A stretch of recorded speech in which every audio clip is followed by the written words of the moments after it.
Welcome to another episode of Good News Glenn. Stay tuned. It's all coming up next.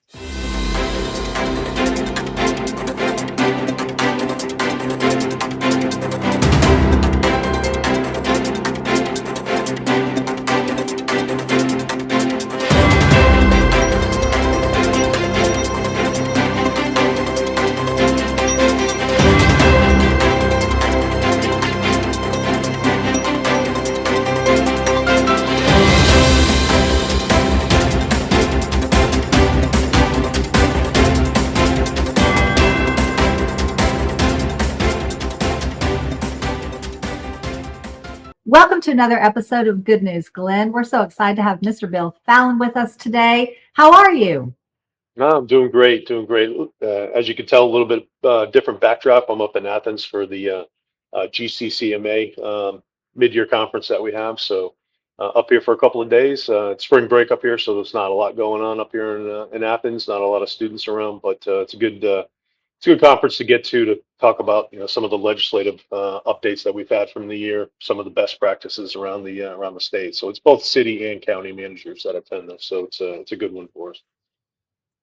Yes, well, everybody in Athens is here. So they're right. here on spring break. We've seen them out and about. So that's funny. Yeah, so tell us about what are the topics that y'all are discussing this week and kind of what's on the forefront of the issues. Yeah. So for the county, so we got a lot going on, like we always do. And so I think this month you're going to hear from a couple of different people. So I'm going to stick to probably 3 or 4 different things that I'd like to just highlight. And so the first one is our zoning rewrite. So the draft that we have, it's going to be scheduled. We have a scheduled public hearing for both planning commissions. So both the Island Planning Commission and the Mainland Planning Commission. That's the 18th, and that's at 6 p.m. and that's at the Brunswick Library. So that's open for public comment. So we encourage people to come on out and share their thoughts, and we're looking forward to that. So again, that'll be on the 18th at the Brunswick Public Library. Another one that we have is it's getting to be that time for the summer, so we have opening day at Mallory Park for baseball and for softball. Lisa Gurganus is going to be on this month, so she's going to talk more about that, but we're looking forward to that as well. So I'll stop there if you have any questions on either one. No, we're excited. We're going to have Lisa Gurganus, David Sweat, Commissioner David Sweat, as well as Sean Robinson. Yeah, so good lineup this month. When it comes to one of the other things that Lisa probably will mention, but we do have a project that we're looking at for Mallory, and so the Mallory Street baseball fields that we have over there, as you know, anybody that's been over there, they're all different sizes, shapes, sizes, all that. So there actually is a private group that's being led by Adam Wainwright that has donated funding to fix those fields, and so. We've already done the county project has been completed. It was a SPLOST project where we actually fixed a lot of the drainage and parking and some other things out there. So we kind of did the outside, and now this group is going to come in, and we'll give them some assistance there as well. But they're going to come in and look at those fields and redo the fields just to make it. What we want to do is have 3 200-foot fields so that we could actually host tournaments there, and we could also have like all-star. Rec all-star games and stuff there for both baseball and softball. So that's something to look forward to, and that we'll talk about more on March 28th, opening day. Okay, yeah, that's funny you mentioned that because I just drove by and I had not seen all the improvements. It looks amazing. I mean, you used to have to you could never find the spot, and if you did, it was like in the dark or in the dirt, or you had to go down Mallory. But this is a beautiful parking lot, which is great. And then the addition of the redone fields will be amazing. So that's great. Yeah, we were happy. The contractor really did a good job, particularly with that parking lot that we have. It's elevated, so people can actually sit up there and watch the games. It's really nice out there. Yeah. Yeah. Well, too bad we didn't get to benefit from that. We were there so many years. I know, me too. With my children, and it's like, oh well. But it's great to see all these improvements. So for our grandchildren, we'll be ready. Well, it's funny because the one thing I told them, they can't mess with the signs, because I coached back over the years, but we actually won the state championship back in 2014. So myself and my son were up on one of those signs. So we got to keep those signs out there. Oh, wow. Yeah. Yeah. Yeah, of course. That's Yep. awesome. Yeah, it's fun. Yeah. So keep the good, right? That's right. That's right. A couple other things. So we have a Citizens Academy. It's something new. So we've done them before with the police department. We've actually had a couple of years where we've had a Citizens Academy where they come in, people come in, and then they get briefed on the different things that are going on for the police department. So our assistant county manager, Danny Smith, is this has been one of his projects, and so we're going to get that kicked off here soon. If anybody's interested, the applications are open right now. So you just have to go to the county website and find it. And then the first class is going to actually be April 8th. And so what the format's going to look like, it's going to be one night a week, and it's going to go for probably about 10 weeks over the summer. And we're going to have different departments come in and brief on the things that they're doing. So kind of like what we do on your show, but it's going to be a little bit more formal as far as like the presentations go, and really gives the community an opportunity to kind of see behind the scenes all the things that are going on in Glenn County. No, that's a great idea. Yeah, and these shows are so important, and what you're doing is so important, and the quarterly reviews are so important because not everybody goes to the website or takes the time to search the department or call. I know you're always encouraging call us or email us, but not everybody does this. So this is a great format to just give the information. Yeah.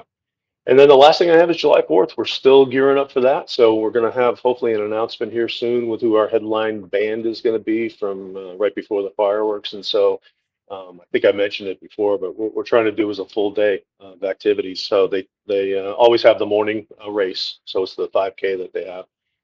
And then there's the golf cart parade usually. And it's a Saturday this year, July 4th, and our 250th, obviously. But we're going to do more. So we're going to have activities for kids. We're going to have the merchants are going to get involved. There's going to be bands throughout the day, leading up from 1 o'clock all the way up to the time of the fireworks. And so more to come on that. And then once we get some more information and some flyers, we'll make sure we get them to you so you can help us advertise for Yes, we would love that. What a huge year this is going to be. Such a celebration. So that's going to be great. that. Yeah, and right on the heels of that, it's going to be the county's 250th as well. Yes. So that's going to be February of 2027, and actually in between, which a lot of people probably didn't think, it kind of snuck up on us, but it's going to be 25 years for 9/11 as well in Um, September. So we have some events planned for that as well with fire. okay. Wow. Yeah, yeah, Ugh, wow. yeah. So, but anyway, so you're going to have Commissioner Sweat on, so he's going to be able to talk to a lot of projects that are actually going on in his district, and so he's been championing quite a few of those. So College Park, the drainage project, I think everybody has seen. A lot of sidewalk projects going on. Plus, we have Fire Station 9, which is in his district out there at Chapel Crossing in 17. We're actually going to do a groundbreaking on March 27th. So later on this month, we're going to have an opportunity to go out there and show some of the concepts of what that fire station is going to look like. So that's something else to look forward to. Yes. Yes, he is District 4, and we're so excited to hear about all the things. And like you said, there's a lot going on in his district. So we can't wait to hear about all of that. And what about Sean Robinson? Yeah, so Sean's coming up. So I don't know if you've talked to Sean before, but he's from here, the local. I call him a kid. I think he's only in his 30s, early 30s. Yeah. But he came to us from Panova. So when Panova shut down, we hired probably about a dozen people that we were able to bring on over to the county from Panova. So he came to us from there. He was working for Danny Smith when Danny was our public works director, and Sean was kind of over all of our kind of operations there. But he stepped right up when Danny was promoted to assistant county manager. Sean filled that role of public works director. He's smart. He's innovative. He's bringing some new ideas, some fresh ideas. A lot of the maintenance that we're doing, preventative maintenance around the county helps us. And so you'll enjoy talking to him. He's got a lot of good new ideas, and he's really accountability is really his thing too. So he's really getting things done. Yeah, no, that's great. there's a lot to do in public works. So I'm glad that sounds like he's ready and passionate, and like you said, from here. So this is exciting. Yeah, we can't wait to look forward to talking with him. Is there anything else for March you want to touch on? No, that's it. Yeah, Lisa will jump on and she'll talk about some of the things that we got going on Parks Rec wise. So a lot of good things there. That's kind of the fun, the fun part of our job is everything that Lisa does for us. But still maintaining all our parks. We got some improvements at Selden Park. We're looking at some improvements out at Blythe Island as well. So that's our commissioners have have asked us to kind of focus on Blythe Island as well. That's a gem that we have, and I don't think our community takes advantage of it as much as we should. And so hopefully she'll be able to highlight that. That's what I have for March, and so it's spring is here or soon, I guess. And so, but again, it's kind of teeing everything up for the summer months and for all the stuff that all the good news that we have going on in Glynn County. Yes, so much good news. And it's been beautiful weather this week until today. It was a little rainy, but I don't know how the weather is in Athens, but beautiful weather, reminding everybody of spring. Azaleas are blooming, all of that. So it's fantastic. And then one thing, Lisa, I was going to ask Lisa about is the sandbar, patrolling the sandbar. Can you talk a little bit about that? That's so important.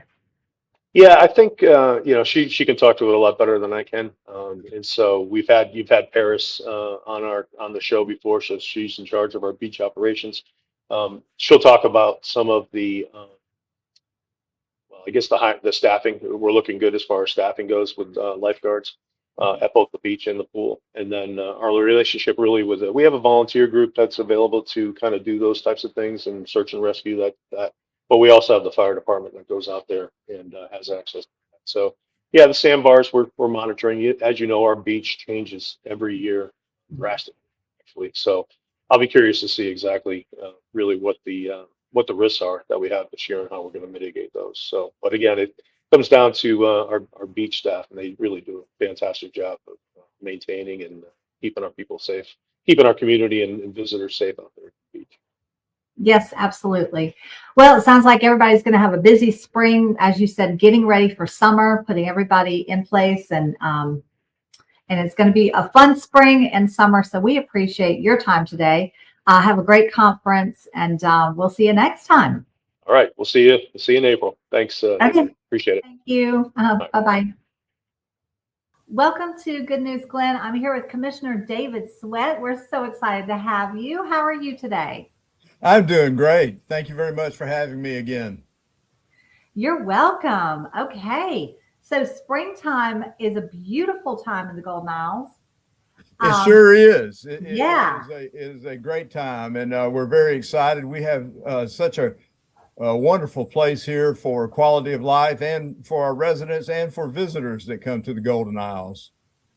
Yes, we do. We absolutely do. And so let's talk about what is going on with the commissioners, some of the projects you're working on. I know we're going to be speaking with Lisa Gurganus as well. And I know spring ball, t-ball, baseball, softball, all of it is in full swing. It sure is. It sure is. In March, I mean, it's baseball season. Yes. For me. And of course, there's a lot of other activities, but yes, Miss Lisa does a wonderful job, and I can't begin to know what all she goes through to launch this time of the year every year. I know that over on St. Simon's, we'll soon be having the Mallory Park, opening of the baseball season over there at Mallory Park. I'm excited about that. Opening day, yes. Yes. Are you going to be throwing out the first pitch?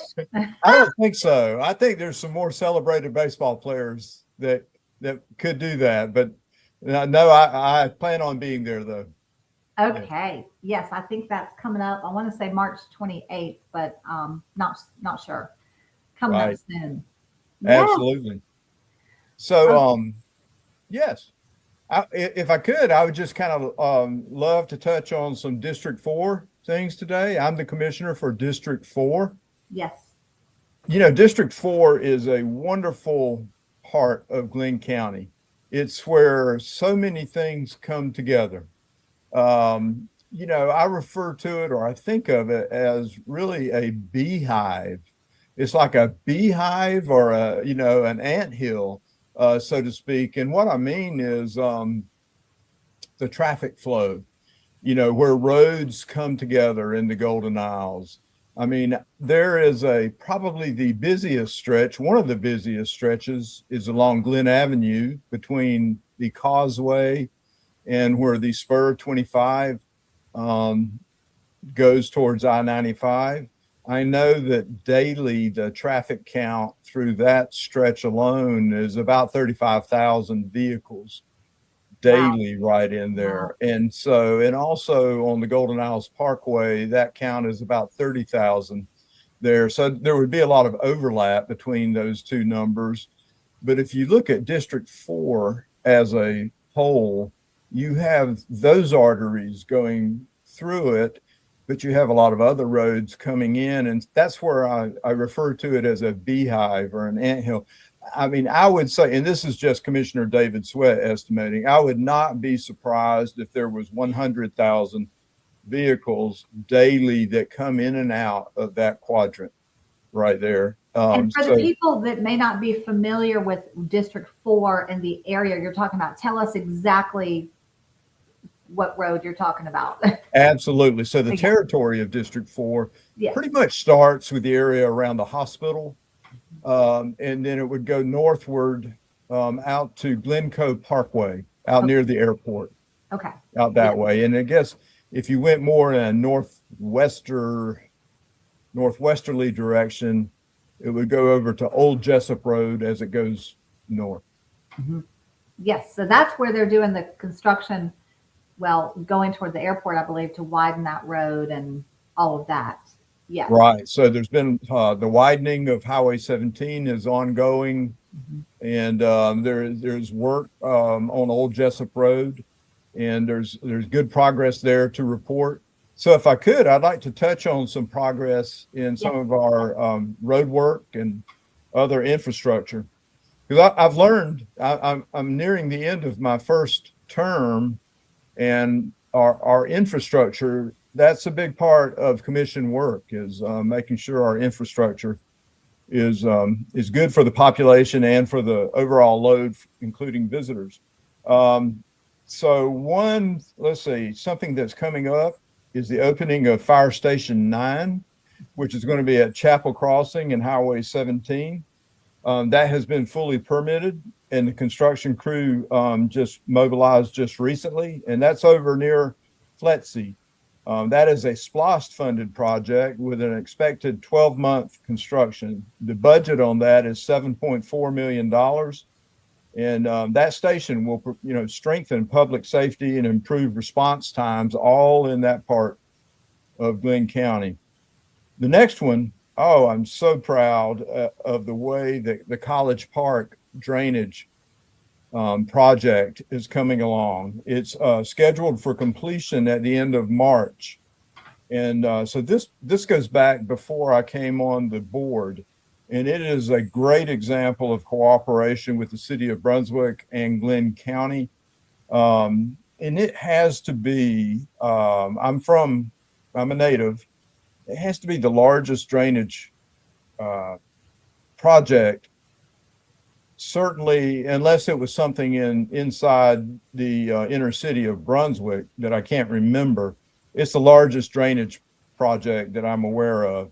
And I just think visually, there's visual improvements as you go along the Golden Isles Parkway. I know we love our trees, but with some of the clearance of that for the canal part of this drainage, it just really opens the view. And that's a gateway, really, as you come along Golden Isles Parkway right there.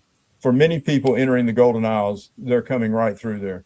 But it's great. The main thing is it has improved the drainage already for the residents of College Park and brought relief to them that has been so long in coming.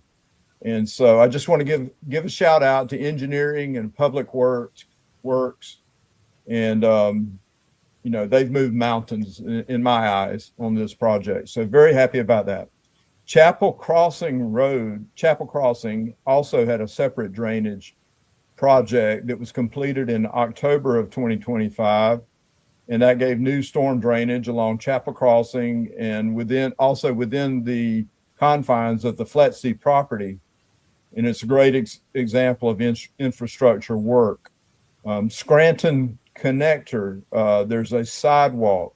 I'm also learning that just getting sidewalks to connect neighborhoods and make areas safer for foot travel, that's a huge part also as we grow in Glynn County, whether it be new growth or redevelopment. But the Scranton Connector sidewalk included a storm drain installation. The sidewalk construction is underway. It'll be about 900 linear feet that has been installed so far. 4th Street, over on 4th Street, a SPLOST project was completed in February of 2025, where the sidewalk from along 4th Street and near Mariners Way to the Community Action Drive area gave pedestrians a much safer route to go down 4th Street. Buckingham Place, there's a senior community at Buckingham Terrace, and that this sidewalk was very near and dear to my heart, and it was just recently completed, and it makes it safer for foot travel.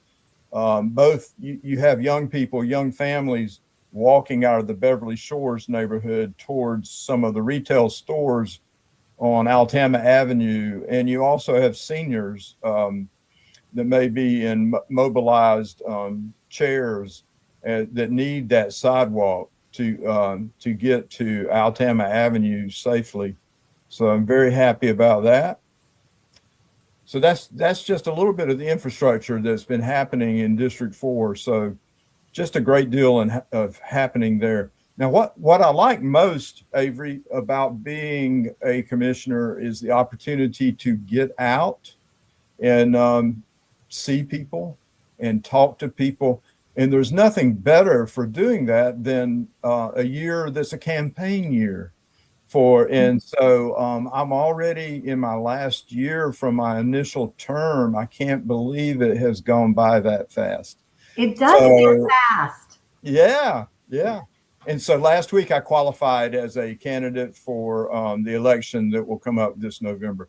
What that does, that re-energizes everybody, I think, to go out and meet and talk to people, hear their concerns. People want to know that they know you, they know who is representing them, they know that they can reach out and, talk to someone that they know. And I really enjoy that part. It's times like that. I think we all kind of fall into a routine these days. Having these things like I have in my hand right here. We might go to a grocery store or something like that, and we're hardly like paying attention maybe to the people that we see in the grocery store if we're so locked into that. So this meeting that I'm talking about, and this time of year, it's a reminder to re-energize, to person talk. And I love the people of Brunswick and the Golden Isles. District 4 laps into the city of Brunswick and has unincorporated Glynn County in it. So I just enjoy person-to-person contact that way. And it's a reminder that, yes, this is the year 2026, but that's where I see the old warmth and personality and culture of our community the most, is when you're just being genuine and friendly and personable. So that's what I really like about that. Yes. Well, and I love that you're from here. So you've seen the community grow. You understand the changes that need to be made, and how exciting to be part of that, where I feel like lately, like, people may have complained about drainage in the College Park area, but like now it's actually happening. They're making the change. And that's exciting to see, I would imagine, as a longtime resident of the community. It is. And as I mentioned, that particular project began before I came on the board. So there's other things that are definitely, I want to see it get in the active project stage. And, I'm learning that, you bring that enthusiasm as a commissioner and a vision. It's a great time to show some vision. You bring that to the table, but you have to be patient sometimes. And I have to tell you that is something I'm looking very much forward to in a next term, because it takes that long sometimes for some of the projects. If I could just touch on one, I mean, obviously Panova is along GLYNN Avenue, the Panova property. And, we had one thing that was over 100 years long there. And so it really takes a re-envisioning of what can be, there. And it just takes time for it to come to fruition. But, I think we're making progress, and I'm excited about that. And I'm excited. I think it will be something for, it'll have something that addresses quality of life for the residents of Golden Isles. And I'm very excited about that. Yes, we can't wait to see what happens there. I know housing is a big issue, but housing in a way that's affordable and in a way that addresses quality of life. It's such an exciting time to be in this community, like I said, and for you to be in the next term would be extra exciting, because some of the things that have been going on, you want to see keep happening, come to fruition.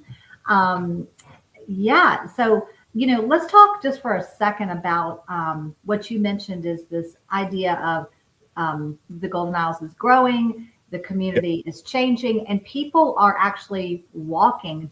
I feel that there's sort of a new evolution of lifestyle walkability type of thing, whether you're older or younger. It seems to everybody wants to do that. So tell me about that. And I think so. I think so. You don't have to be a wonderful athlete or something like that to walk. You need good health, but I think people have learned that walking there's a higher appreciation for the health benefits that we all get from walking.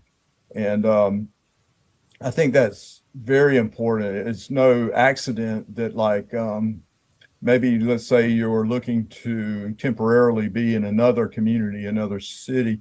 You're thinking about a place to stay, maybe just a few weeks or a couple of months. But I know I look at the walkability score.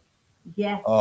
Because you just don't want to feel closed in inside of four walls. So I think that's very important. And Avery, in District 4,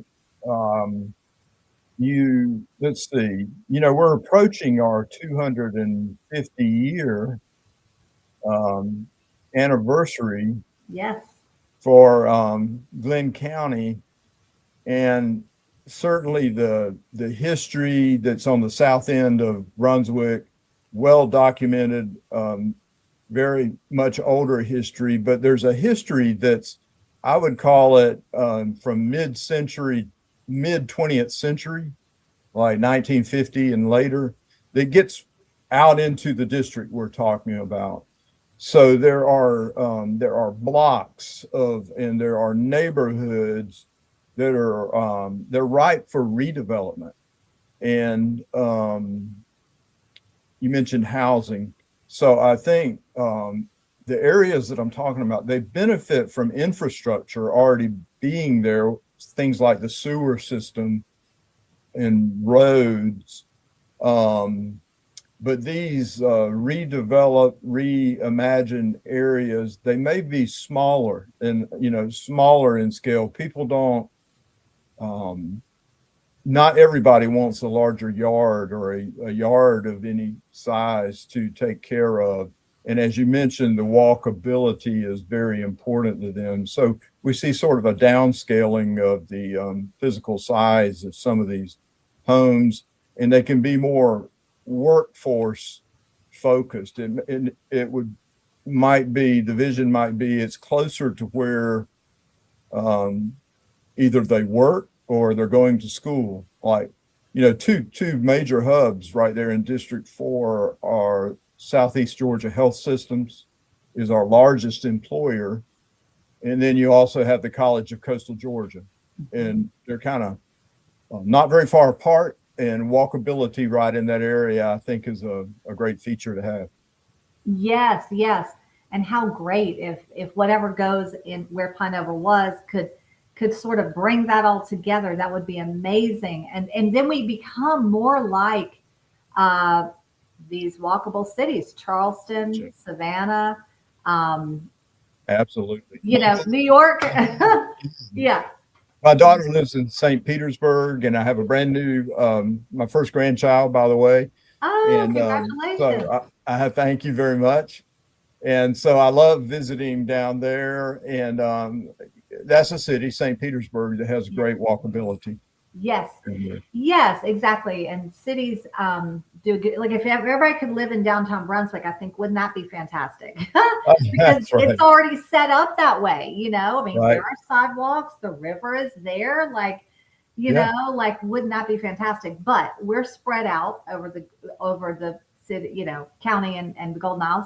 So I love the commissioner's approach to understanding that it's not just, oh, we're just going to provide that downtown or in a certain area. We're going to think about that on the islands, out in the county, connecting the hospital, the college.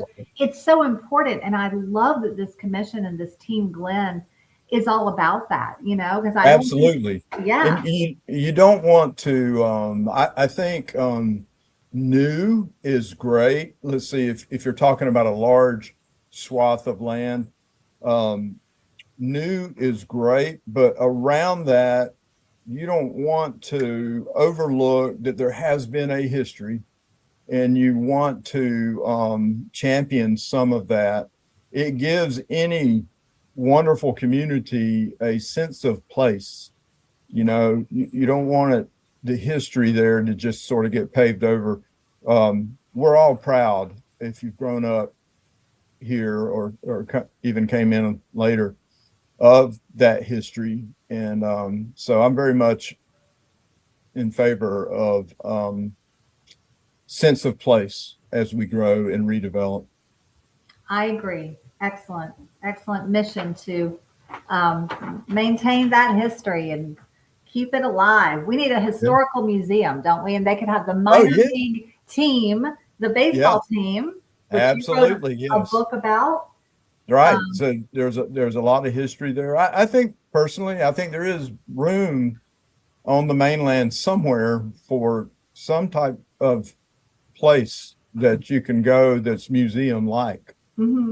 For these things. And I know we have some great assets. I mean, the library, for example, is a great place. But I think we can continue to look at opportunities for a venue for that type thing. That would be great. Yes. Okay. Anything else you want to touch on? Let's see. Just that I appreciate the confidence of the residents of Glynn County, and that I will work hard to continue to maintain your confidence. And I look forward, thinking positively, I look forward to another 4 years. And I'm very excited. I hope you will reach out to me personally if you ever need a contact, a personal contact with the Glynn County Board of Commissioners. I'm ready to understand if you have concerns and to pass them to the right place to address them. Absolutely. Yes. We hope another 4 years are in your future.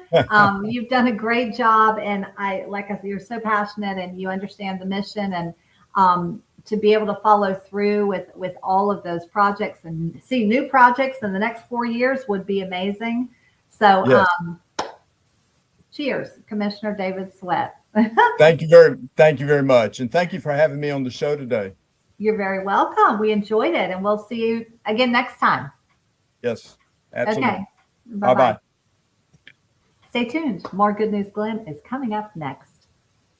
Welcome back to Good News GLYNN. I'm so excited to be here with Lisa Gurganus. She is in charge of recreation and parks for GLYNN County. We're glad to have you. So yes, let's get started. Let's start with spring ball. Over 1,800 children participating in spring ball, t-ball, blast ball, softball, baseball. You tell us about that.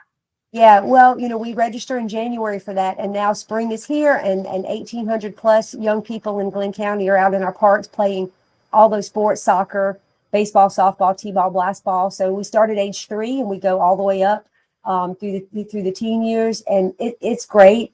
That's one of our higher numbers for spring, so we're real excited. So if anybody's out in the parks, you'll see a lot of practices and games going on. We couldn't do it without the volunteers, obviously. The 100 plus volunteers that coach these teams, they're critical to our success, and our staff's worked hard. So we've been doing t-ball and blast ball for the last couple of weeks, and so those programs will start winding down. And then the older kids will start taking the fields for games here in the next week or so. And yeah, it's great. Spring is always a great time for ball in our parks. So we're excited about the larger number of kids playing. A lot of kids in the 3 to 6 year old divisions. So we think some of those are perhaps COVID babies, but we're excited to have a good crowd, because those are the ones that'll be hopefully playing in our leagues for years to come.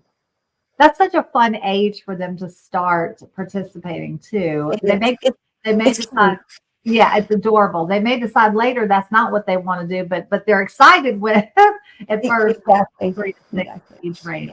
Yeah. And the little ones get to play with their friends or their neighbors. They're usually a mom or dad's coaching them, and that just makes it an easy thing for those young people to get involved at that early age. Yes, very exciting. And can you sponsor a team? Is that you can still do that? Actually, we do. If not all of our teams do have sponsors. Sometimes we don't have enough sponsor space for the number of folks that do want to sponsor, but we have sponsors in all of our sports. But spring is really popular, especially, and that's a really cool thing that this community does is have that involvement, and the businesses, and so we don't provide those Major League Baseball replica jerseys. We provide the shirts with the sponsor logos on them and the sponsor names, and that's we like that. That's really cool. That's so fun. Yeah. Our business is involved with our program and supporting us. Yes, I love that. I need to do that one day. Yeah, I'm sure we can get you some information. It's very, very inexpensive, and we couldn't do it without our sponsors. They definitely help offset the cost so that we can keep our costs low for the families that want to put their kids in the program. We've got we actually have opening day coming up at Mallory Park on March 28th, and so that is a really big time for our staff. One of our favorite days at the parks is opening day at Mallory Park. It's on March 28th, and we'll do the ceremonial parade of the teams with their banners through the village area. They'll march to Mallory Park. We'll have an opening day ceremony, and then some fun inflatables and home run derby and refreshments and things like that afterwards. And so we're looking forward to that. And that's just a good community event, whether you have somebody playing or not. It's just a fun day at the park just to see all the activity going on that day. Yes, such a fun day. Just so much fun. So that's very exciting. And then you have an outdoor movie at Selden Park as well on March 28th. We sure do. Yes. This is going to be the third in our series, our school year series that we've worked with. Live Oak Fiber has been the sponsor for this event. We did one we did one last July. We kicked it off then. We did one in September, had great attendance, over 450 folks attended. And so we've got this one coming up. We're going to show Zootopia 2, which is a new release. And it's a great family event. It's free for folks to come out. We'll have it a big screen set up on our baseball field at Selden Park on March 28th. We'll open our gates about 7 o'clock, and then everybody can get situated, and then we'll start the movie close to 8 o'clock when the sun goes down. We'll be giving free concession supplies while they last, ice pops, mosquito wristbands, because we're aware that might be a thing, but we've done that in the last couple movies and have had no issues with anything like that. It's been great, and a lot of community support with that, especially with Live Oak Fiber sponsoring that for them. The Selden Park Advisory Board is a project or an activity that they initiated, so we're staff's been carrying through with that initiative this year. This has been great, a lot of fun, good community event. That's so exciting. Yes, great community event. So glad that the county is doing that, and that's going to be a big day, March 28th on the island and at Selden Park. Yeah, exactly. Yeah, it'd be morning to night. Recreation. Yeah. Okay. What about projects including Ballard Park Dog Park and Selden Park Sidewalk and interpretive signs? You want to talk about that? Those are some exciting projects that are currently underway. As we've talked about in previous episodes, we've got money from SPLOST to do some improvements at Ballard Park and at Selden Park. So Ballard, we've done a lot of the improvements already. The fence replacement, we demoed the tennis court, we constructed batting cages, and those are ready, obviously open for use right now with our spring ball season. And in the area where the tennis courts used to be is the cleared area that we are going to construct a dog park. We're working right now to get the fence in. We've got some concrete pad that's already there. We've got a few more things to do to bring that project together before it can be open, but we feel like probably by the end of spring, we'll have everything ready to go. We'll have the surface ready, some toys and benches and shade, hopefully in there for the pets and their pet owners. There's not a dog park at Ballard Park, and since it's a nice central location for the county, it's a good place for us to put one. And then that way, when people are here, playing ball or at the playground and they have a puppy, they'll run over to the dog park and have a good time over there. So we're real excited about that. And then that should wrap up our SPLOST project for Ballard Park. But yeah, we're really excited. But it's one of those that our staff is leading the effort with the different components of that project. So sometimes those things take a little bit longer than if you just kind of farm out to it for turnkey. So to keep costs down, we do it this way. Takes a little longer, but in the end, it's a good product and at a good cost. Yes, absolutely. And we've been talking about how with Commissioner David Sweat and of course Mr. Fallon, and all these shows are really moving the community forward and thinking about evolving and adapting to this sort of what people want today: walkability, kind of work where you live and where you go to school. And a dog park is one of those things. Everybody has a dog. So, maybe we didn't think about that 10, 20, 30 years ago, but now it's really a need. So it is. We've got dog parks at some of our other parks, and they are very popular. So I feel like this one at Ballard is going to really do well to serve not just the people that live in the immediate area, but others that want a place to let their dogs run free. And it's really a social thing, not just for the dogs, but for the pet owners, to get pet owners together and connected. So we like that. Yeah. So much fun. Yes. Yeah. Okay. And then the signs. Yeah. Well, Selden Park also, we have money in SPLOST to do things there. So we've done a few minor things over the last couple of years since SPLOST was approved, but now we've really kicked off a major piece of the SPLOST project with the installation of a walking trail. It's somewhere over 4,000 linear feet of sidewalk that we're adding in the park. It's going to the path is going to basically circumvent the park. So around the park, and it's going to connect to some existing sidewalk. And we'll end up having well over a mile of walking trail within Selden Park. So that project started in February, and it's about a 4-month project for completion. So we're hoping that the trail will actually be ready to go, ready for use in probably in June. And the really cool part about that trail is the interpretive signage piece of it. So it's not just going to be a sidewalk for recreational use and amenity and that sort of thing. It's going to have some signs, some interpretive signs placed at strategic areas along the trail that will tell the history of the park, of the people, the places, the things that kind of brought, Selden to where it is today. We'll highlight, we're going to have 7 interpretive sign panels that we're working on right now. They will focus on certain either families that were connected or important people or events or things such as the pool, the Chitlin Circuit, which was a big thing back in the day where artists came to the park and performed back in the day. But Selden's rich in the African American history, and so we're going to tell that story. So when people are using the trail, they can learn about what happened at the park, in the past, what maybe is going on now, and maybe future things. But that's going to be a really nice amenity.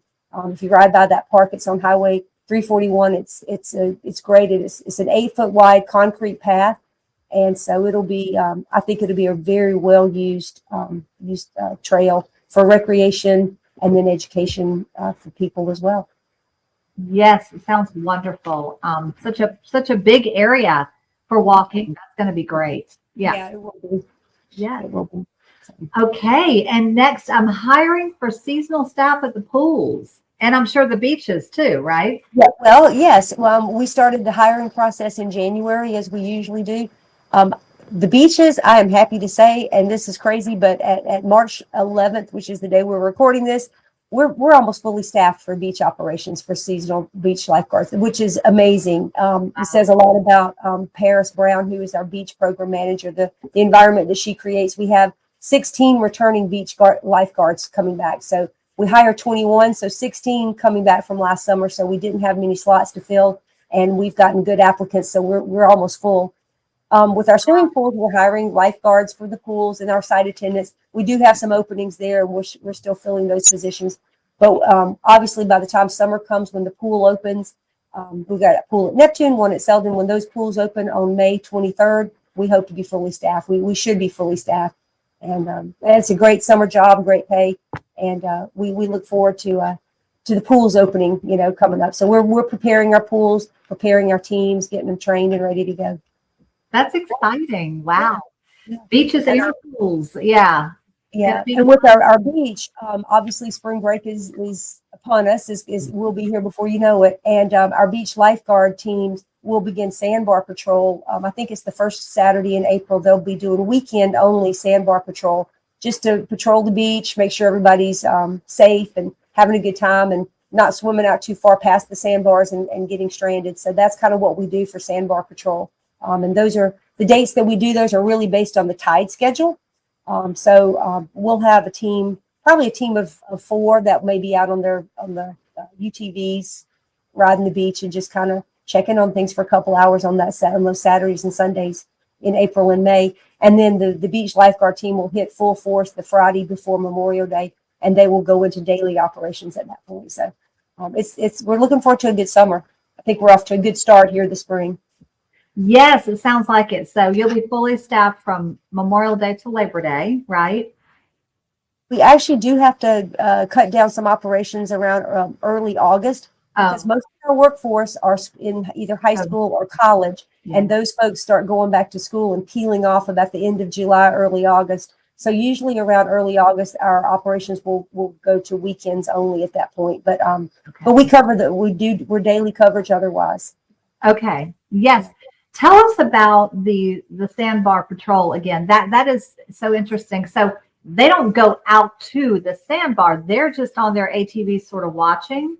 Yeah, they are. Well, we try to be proactive as our philosophy with beach lifeguarding, rather than reactive. Obviously, you want to prevent something from happening before it becomes an issue. So part of what they do as they're riding the beach, they're scanning and seeing if there's people that are perhaps out farther than they need to be.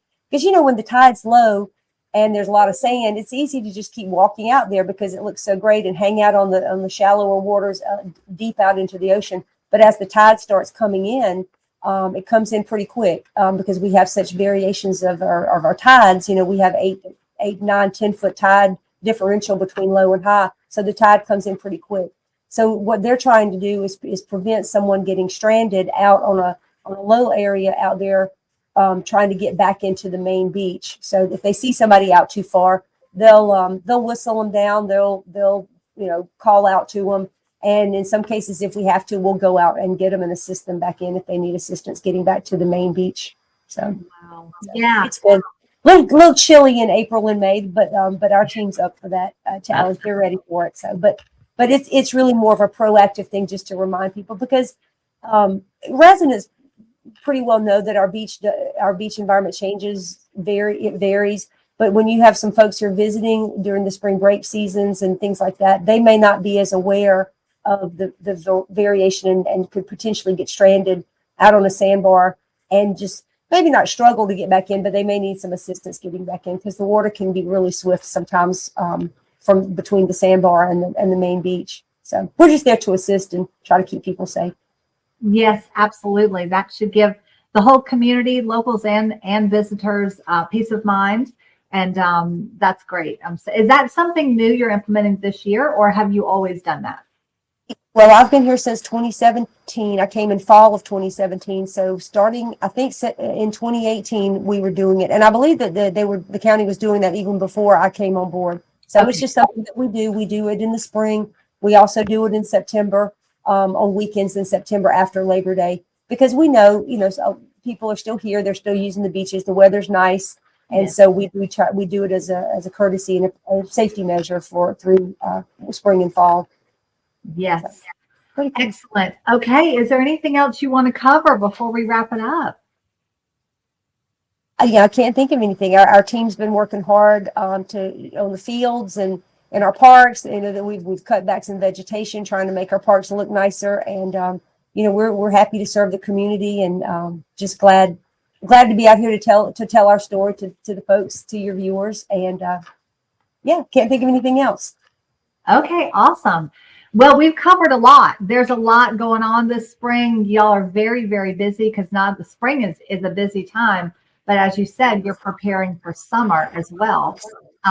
So you kind of got spring and then spring break and then summer all back to back. So I know it's a busy time for your department, and we appreciate you taking a moment today and speaking with us. For sure. I appreciate it, Avery. Thank you very much. And we'll see you next time. But yeah, we hope to see a lot of folks out in the parks, and it's a good time to be in Glynn County. Absolutely. Yes. Thank you. Have a great day. Have a good one. Bye-bye. Welcome back to Good News Glenn. We are so excited to have Mr. Sean Robinson. He's with Public Works. How are you today? I'm doing well, thank you. We're so glad to have you. It's your first time on Good News Glenn, and I know you have a lot of information. So let's jump right into it. Let's start with introduce yourself, your official title, and maybe your background. Yeah, so I'm Sean Robinson. I'm the Glynn County Public Works Director, and I grew up right here in Glynn County. Graduated from Glynn Academy in 2011. Graduated Georgia Southern in 2015. Go Eagles. Spent some time working at a startup in Atlanta for a few years, and then returned home to work at Pinova, where I was the raw material buyer. Wow. Yeah. After the plant shut down in 2023, I joined the county as the internal service division manager over fleet and facility maintenance, and was promoted to director in August of last year when Danny Smith assumed assistant county manager. And I've had the privilege to serve in this role since. That is exciting. So what do you think so far? How's it going with your role? I absolutely love this job. Yeah, it's what I was born to do. I love, again, being a public servant, and also maintenance is just in my blood. And I'd like to take a moment just to describe Public Works for your viewers who may not be familiar with some of the work that we do here in Glynn County. Mm-hmm. There's several divisions that fall under Public Works, including road and drainage, traffic operations, mosquito control, fleet, and facility maintenance. Our team is really the backbone of this community, quietly ensuring that the systems people rely on every day continue to function safely and efficiently. And I'm proud to lead this team and do my part to serve this community. Yes. I didn't know, for example, that mosquito control fell under your department, as well as so many other things. So tell us more. Yeah. So Road and drainage, I can go into some more detail about those divisions. Road and drainage is taking care of your streets, so potholes and sinkholes that form. Drainage is all your stormwater drainage, your ditches and culverts. Traffic operation is your traffic signals, crosswalks, ped poles. Mosquito control, like you mentioned, we contract that out, but we stay on top of that with weekly and monthly reports and have a really good relationship with our vendor. Fleet maintenance, which is where I came from, that does all of our internal service passenger vehicles as well as public safety. We manage the sheriff vehicles as well, and fire. So we have here at Public Works facility, we have a maintenance shop, and then behind Fire Station 1, we have a fire fleet that does all of the emergency vehicles. Wow. Facilities maintenance is the maintenance crew taking care of our internal facilities. So lots of maintenance. Each one of those divisions, maintenance is the core function. Yes. And you may get to this, but one project that I know Mr. Fallon's proud of and what the county has been trying to do is a little bit of being more proactive, go ahead and clearing those ditches and drainage areas so that ahead of time, not after the fact. In other words, keep them cleared on a regular basis so that when there's a storm or whatever, it already is flowing so much better to help with flooding, et cetera. Is that what y'all been working on? That's exactly right. Preventative maintenance is the name of the game. And so coming in, I've really focused on putting a lot of the work that we do into program schedules so that we can really stay on top of it and can justify our needs as well as what we're achieving.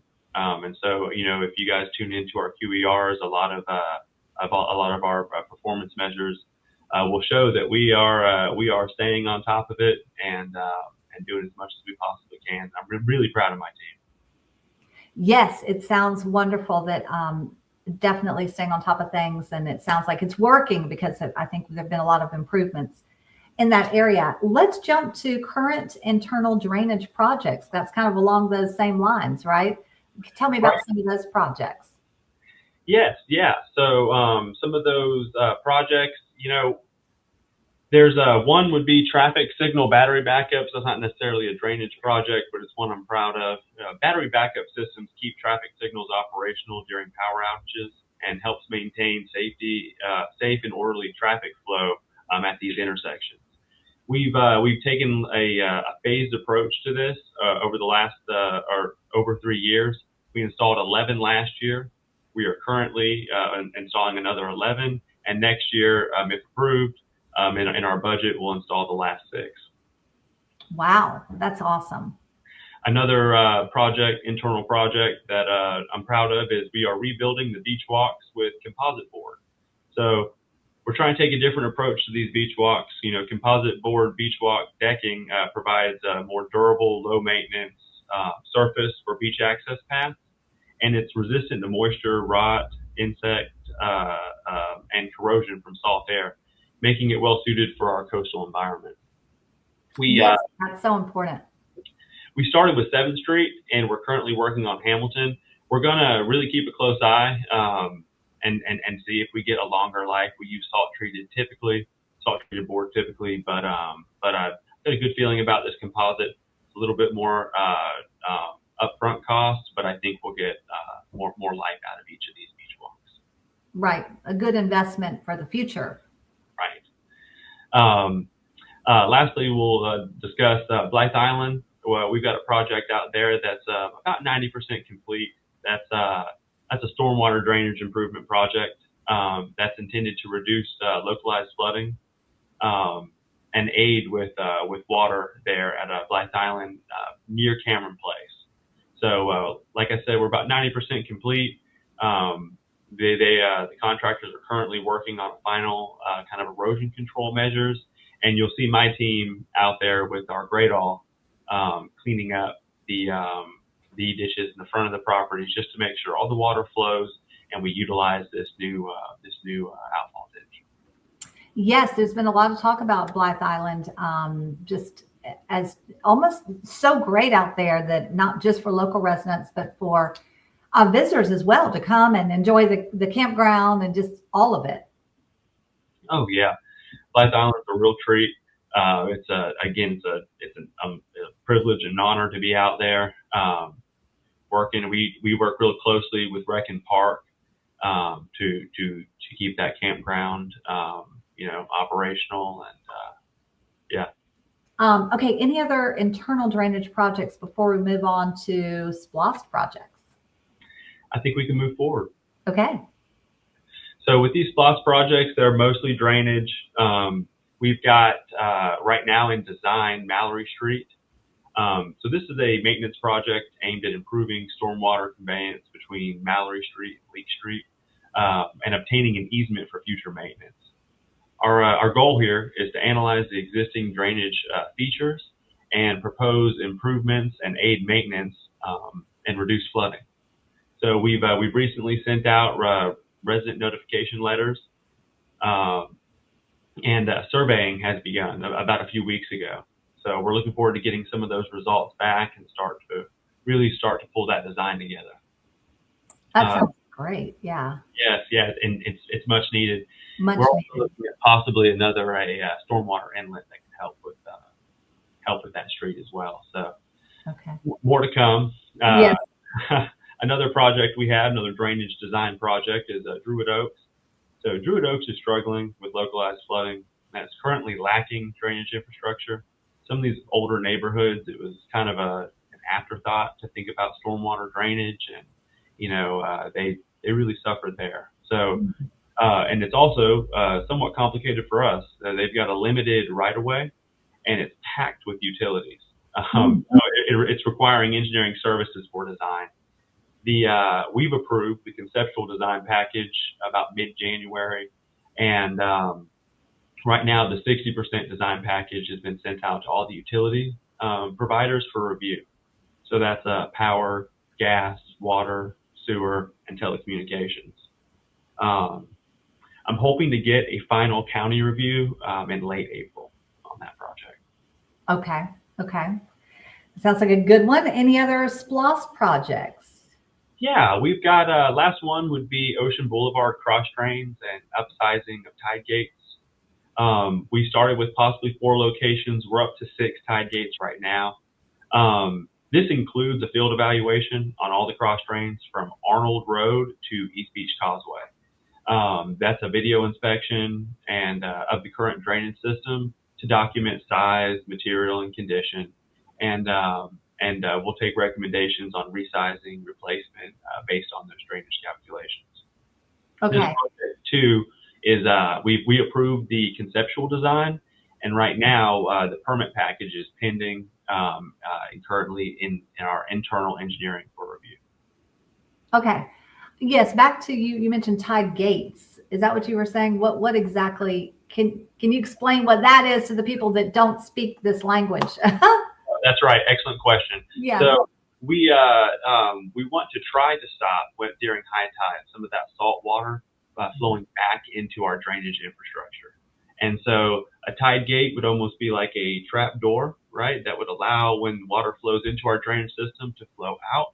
But when the tide rises, it would close that door and stop the water from flowing back in, which also allows us, increases our the volume that we can hold during these stormwater events, right?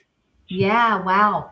Yeah. It's just interesting to kind of the behind the scenes of what y'all are doing, these details that, everybody just grabs their chair and goes to the beach and doesn't realize, all the stuff that's being worked on for the good of the community and the drainage system. That's right. And all these projects, they are, they're truly exciting. Being here, like boots on the ground, it goes back to what I started with. This is what I'm passionate, and this is everything that I love to do. So it's really been an honor to be in this seat. And actually, that reminds me of one other project I'll go ahead and mention. Another one I'm really excited about that's moving forward. So we're looking at cure-in-place pipelining, and I'm working right now with procurement to go ahead and issue a PO. But so this process is restoring deteriorated stormwater pipes by installing like a resin saturated liner inside an existing pipe. And this is creating a new structural pipe within the old one. And this method minimizes excavation and disruption of the road, right? Landscaping and also those existing utilities we discussed earlier. Allows us to easily go back and extend the service life of this pipe. And I really think that this is the future for our stormwater system. So right now I would like to try this on Stormwater Drive, Blythe Island Drive, and we have a few large culverts that pass underneath Glencoe Parkway, which again, if you can imagine, if we had to dig those up, we would shut that road down, the traffic control. So to be able to go in and line these pipes, it's not going to affect traffic whatsoever. And again, we'll be able to extend the life of the pipe. So I think it's really the future. It's where I'd like to see us moving towards, and this will be a good opportunity for us to try it out and see how it works for us. Yes, I was going to ask you, have you already identified certain areas that really need this, like the Druid Oaks area and some other areas, or is it sort of experimental? Like it would be nice if all of them could be replaced this way, or is it just certain areas that you're really focusing on? Kind of certain areas. So in one case, like for Shore Rush Drive, right, that pipe is starting to deteriorate, and especially in areas that are near the saltwater marsh, it's really deteriorating those pipes quickly. And so that would be a good use for it. You know, going back to like Druid Oaks doesn't really have a drainage infrastructure in place now. Some of these older neighborhoods, they'll have like swell drives, and they'll try to move the water through through different methods instead of inlets and stormwater pipes. And so this is we are going to try to use it where it can apply. And really, like Glencoe Parkway, again, a great example where it's like, yeah, we could defer traffic and we could tear the road up, but what's the cost of doing a road cut, going back with a hot asphalt patch, and the heavy equipment it would take to pull those box culverts or culverts. And in this case, we'd be able to do it without affecting traffic at all, and at a lower cost. So, you know, we're gonna try these areas. Each one has a different reason that we're looking into it, and then this should be proof of concept for moving forward. Hopefully, we continue to budget for items like this. Yes, excellent. Okay, anything else in that on those topics before we move into county facilities infrastructure? Let's move on to facilities. Okay. That's where I came from, and I'll always have a heart for facilities maintenance. So some projects I'm real proud of. One would be right now we're doing some work on our magistrate court. We just completed the marble resurfacing project. I don't know the last time you were in there, but it had a real yellow look. It was almost matte and had a lot of etching. So the sealer that was used on those marble floors caused discoloring and covered it in etching. The repairs required taking a diamond impregnated pad and removing the coating and resurfacing the marble back to its natural stone. Then we went back and resealed it with a water-based solvent that's slip resistant, but also allows the stone to breathe naturally. So next time you get a chance, you stop by. The floors have a beautiful shine on them, and they're going to hold up a lot longer. And like I said, the slip resistant factor just made it kind of a no-brainer when it came to budgeting for that project.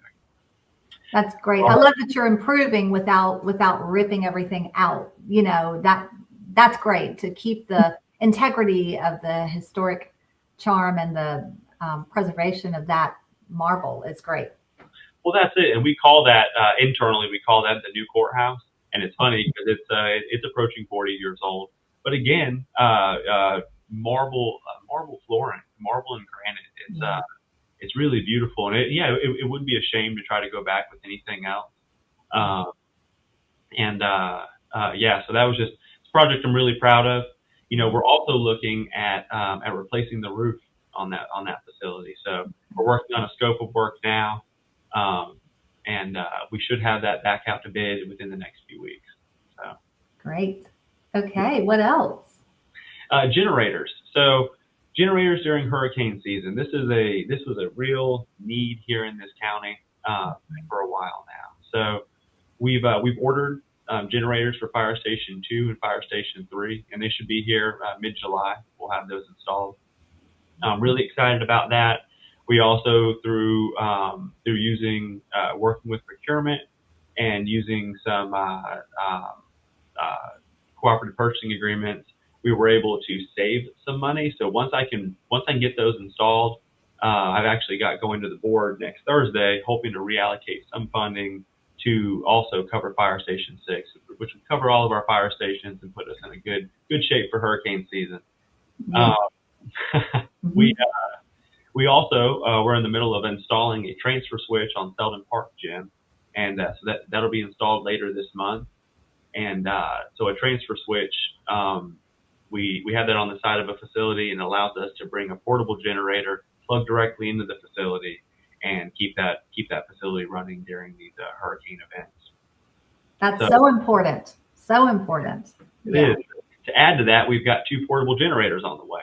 So I'm pretty excited about that as well. In the past, and when I first got here, we were renting those units, and the cost is astronomical. And it made way more sense for us to purchase these, have them here on site.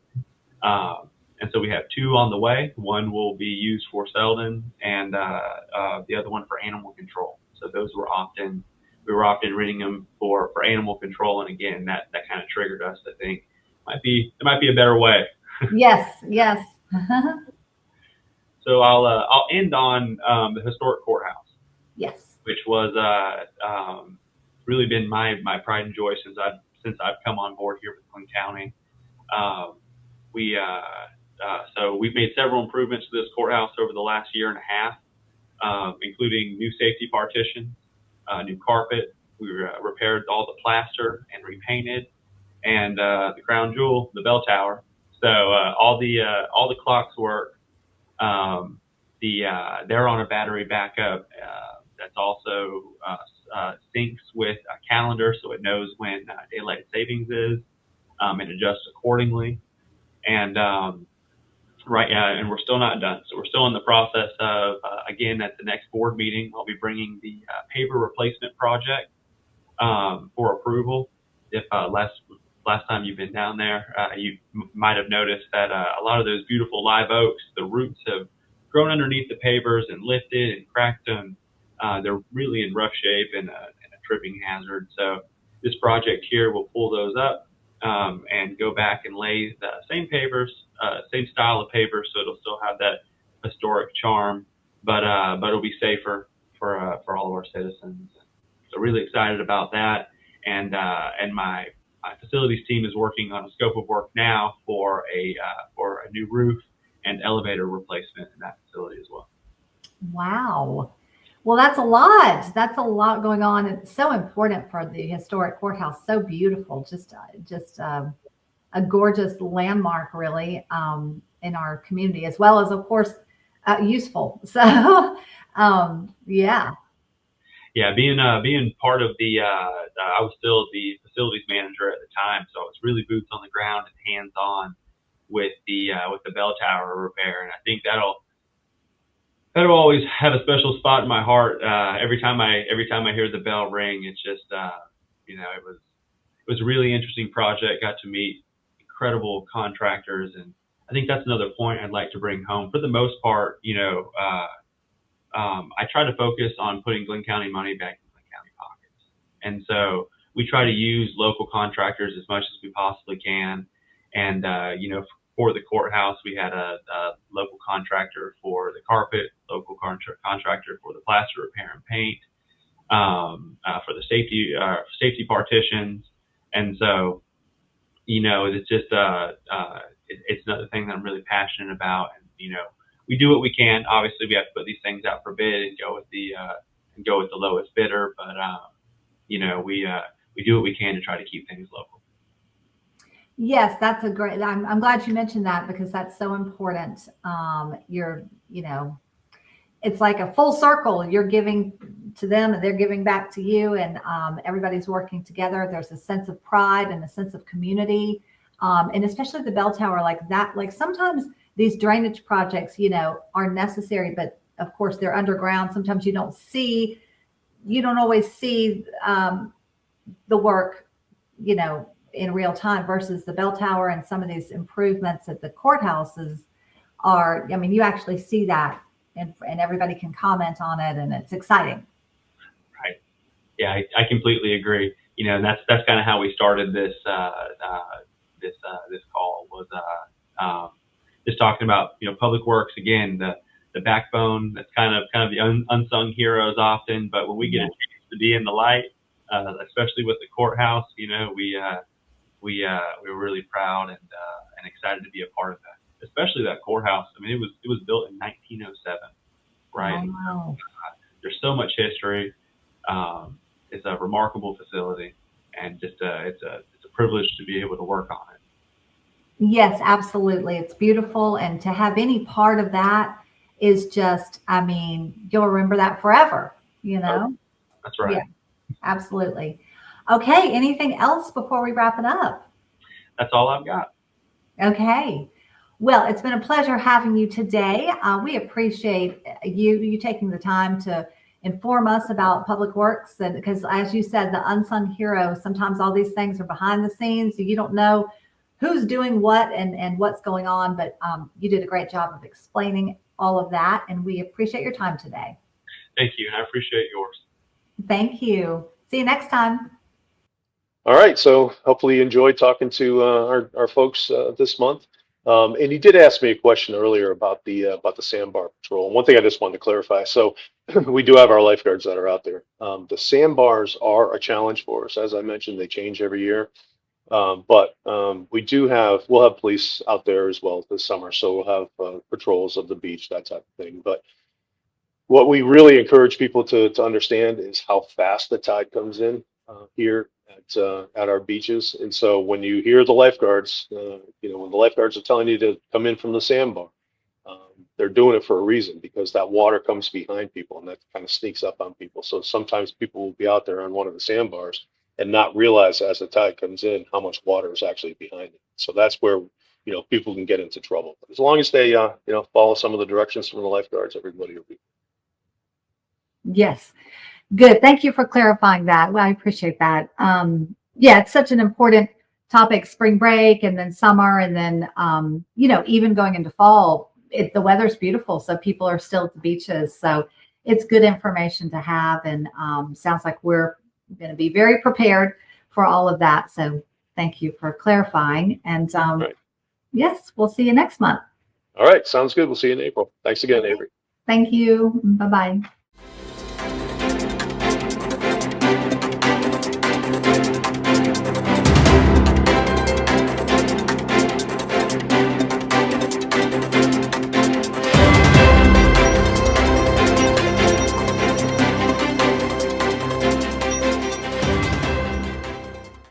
Thank you for watching. Join us again next time for more Good News Glenn.